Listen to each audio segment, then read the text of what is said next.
होकर छिलका खाते जा रहे हैं। विदुरानी पूछते हैं मीठा है ना लाला? भगवान कहते हैं बहुत मीठा है काकी, बहुत मीठा है। विदुरानी कहती है मीठा क्यों नहीं होगा कन्हैया, मैं अपने हाथों से इनको इन पेड़ों को जल देती हूँ। मीठे फल लगे गोविंद को। यह सुनकर विदुरानी को आनंद आ गया। इतने में विदुर जी आ गए। विदुर जी एक हाथ में कमंडलों में दूध लिए हैं, कटोरी में माखन, मिश्री, लड्डू, कई प्रकार के पकवान लिए हैं और आकर जोर जोर से साकर खटखटा रहे हैं। अरे सुनती हो, जल्दी दरवाजा खोलो। विदुरानी दौड़ी, द्वार खोलकर बोली काहे हल्ला मचा रहे हो? विदुर बोले क्या बताऊं तुम्हें विदुरानी, आज कौरवों की बड़ी सभा में मेरे गोविंद ने मेरा कितना आदर किया, कितना सम्मान किया मेरे गोविंद ने। नेत्र सजल होकर बोले कितना कृपा करता है मेरा कन्हैया, कितना दयालु है कि मुझ जैसे दासी पुत्र के लिए भरी सभा में बोल दिया कि आज मेरा निमंत्रण विदुर काका के यहां पर है। आज कौरवों की भरी सभा में दुर्योधन, दुशासन, कर्ण, विकर्ण समस्त लोगों के सामने मेरे कन्हैया ने कहा कि मेरे विदुर काका के घर में मेरा निमंत्रण है। मैं इतना संकोच में पड़ गया देवी,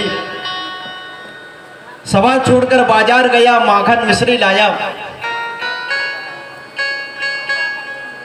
सुनो, गोबर से चौका लगाओ, सुंदर चटाई बिछाओ। मेरे कन्हैया ने कहा है, वो कभी झूठ नहीं बोलता, अगर उसने कहा है ना देवी तो वह जरूर आएगा। विदुरानी ने कहा आएगा नहीं, आ चुके हैं, पिछले आधे घंटे से बैठे हैं।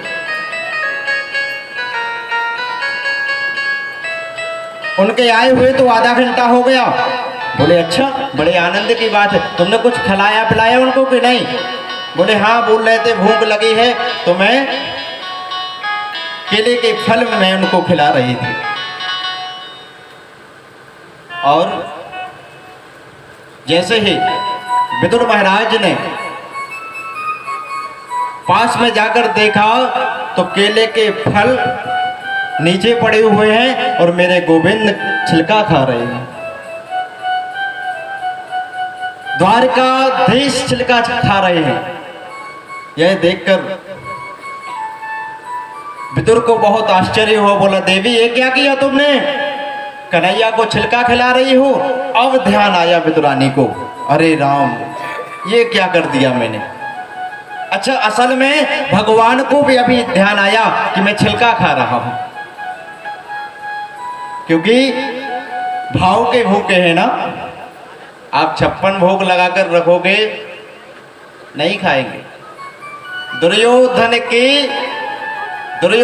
के मेवा त्यागे और भोग विदुर घर खाए, सबसे ऊंची प्रेम सजाए। बोलो राधे राधे, जोर से।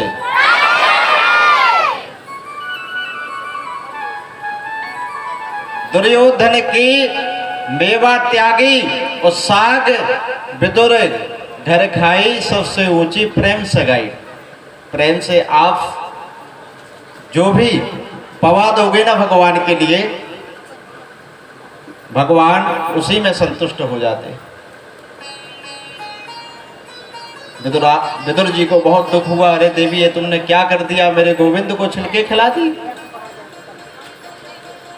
चलो कोई बात नहीं, अब लो कन्हैया, लो गोपाल, माखन खाओ, मिश्री खाओ, लड्डू खाओ। मेरे गोविंद ने एक छोटा सा टुकड़ा लड्डू का लिया और मुंह में डालकर बोले, बस काका पेट भर गया।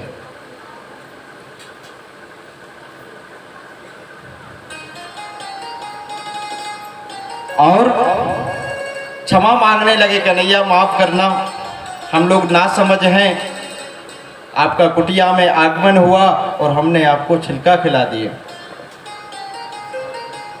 भगवान कहने लगे, भाव का भूखा हूँ मैं, भाव ही एक सार है, और जो भाव से भजता मुझे उसका भाव से बेड़ा पार है। सुखदेव जी कहते हैं, राजन परमात्मा बिरादरी नहीं देखते, यदि बिरादरी देखते होते तो विदुर के घर जाकर छिलका क्यों खाते। एक बात बताओ, भगवान जब अपनी लीला संपन्न कर कर जा रहे थे तो भगवान को किसी की याद नहीं आई। उद्धव जी से बोले कि मेरा विदुर आपको कहीं मिले तो बता देना कि भगवान अपने परम धाम को चले गए। इतना भाग्यशाली और कौन होगा। भगवान को मरते वक्त सब याद करते हैं, लेकिन मेरा गोविंद अपने परम धाम जाते समय विदुर को याद किया।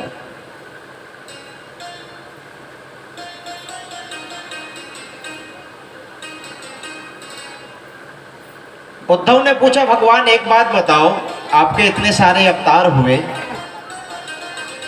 आपने आपके लिए तो सभी ज्ञानी मुनीन्द्र गृहस्थ सब आपको भोग लगाते हैं, सच सच बताना भगवान, आपको सबसे ज्यादा सबसे अच्छा प्रसाद कहाँ का लगा। मेरे गोविंद ने कहा, उद्धव सबसे ज्यादा सबसे अच्छा मुझे प्रसाद सिर्फ दो जगह का लगा, एक राम अवतार में सबरी के बेर और कृष्ण अवतार में बिदरानी के छिलके, जो इतना मिठास और कहीं नहीं। कहने का भाव स्पष्ट है कि परमात्मा भाव के भूखे हैं। प्रभु ने उद्धव से कहा, आज मुझे विदुर की बहुत याद आ रही है, मेरा समाचार अवश्य देना। उद्धव जी ने सरस्वती नदी के किनारे विदुर जी को यह सूचना दी कि मेरे कन्हैया अपने धाम को प्रस्थान कर चुके हैं। विदुर ने उद्धव के चरण पकड़ लिए, उद्धव मुझे मेरे कन्हैया की बाल लीलाओं का स्मरण कराओ, मुझे बाल लीलाएं सुनाओ। तब उद्धव ने कहा कि मैं आपको सुना सकता, लेकिन मैत्री मुनि आपको जहाँ भी मिले वह आपको उनकी बाल लीलाएं सुनाएंगे, और यहीं से होता है मैत्री विदुर संवाद। दोनों की आपस में भेंट हुई, वह उनके भाग्य की सराहना करते हैं, वह उनके भाग्य की सराहना करते हैं, दोनों में संवाद हुआ।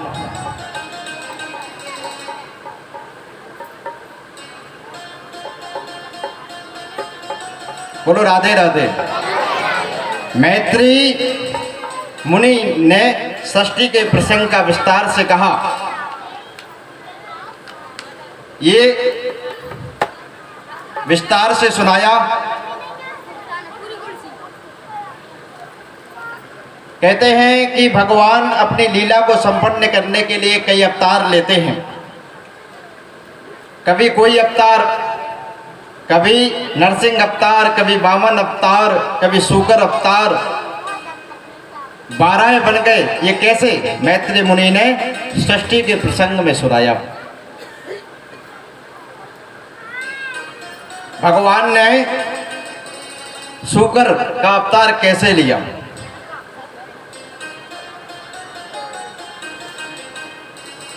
बोले संसार में जो कुछ भी परिलक्षित होता है, जो कुछ भी संसार में दिखाई पड़ता है, वह परमात्मा की कीड़ा है, वो उसकी सुंदर लीला है और यह संसार उसकी क्रीड़ा भूमि है।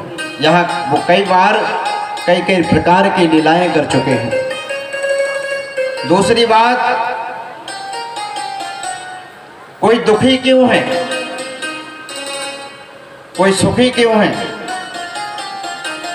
परमात्मा किसी को दुख और किसी को सुख क्यों देता है?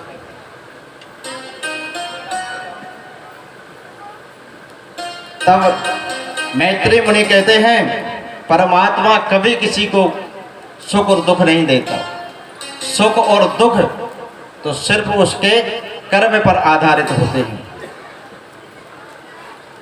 यहाँ पर गोस्वामी तुलसीदास जी ने भी कहा है कि को न कहो सुख दुख कर दाता, को न कहो सुख दुख कर दाता, को न कहो सुख दुख कर दाता, को न कहो सुख दुख कर दाता, को न कहो सुख दुख कर दाता, को न कहो सुख दुख कर दाता, जगत करने भोग करवाता है, जगत करने भोग करवाता है, जगत करने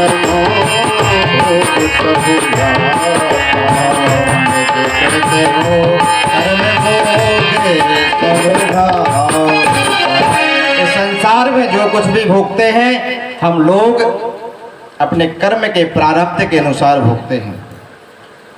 पहले हमने क्या किया, पहले हम क्या कर चुके, इसकी चिंता मत करो। आगे हमें क्या करना है इसके बारे में विचार करो। वर्तमान में मेरा समय व्यर्थ ना चला जाए, इसका प्रयास करो। पर वर्तमान का जिसने सदुपयोग कर लिया उसका भूतकाल भी उज्जवल होगा, उसका भविष्य भी उज्जवल होगा। बोलो राधे राधे जोर से।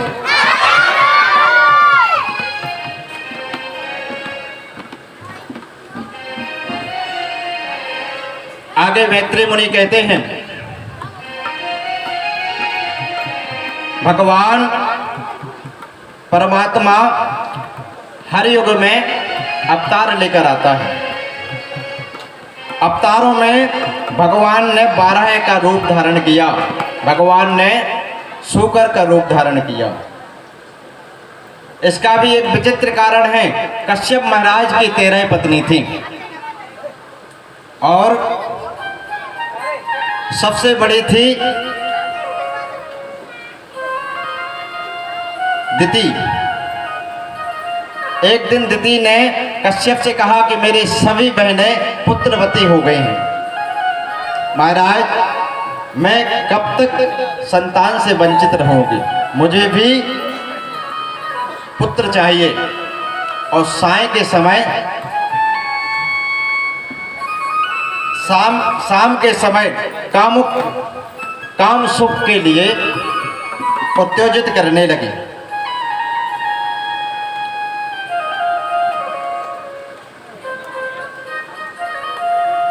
हमारे ठाकुर साहब प्रभाल सिंह जो ग्राम बैचनवाड़ा से पधारे, उनका बहुत बहुत स्वागत। एक बार तालियों के साथ में इनका स्वागत करें।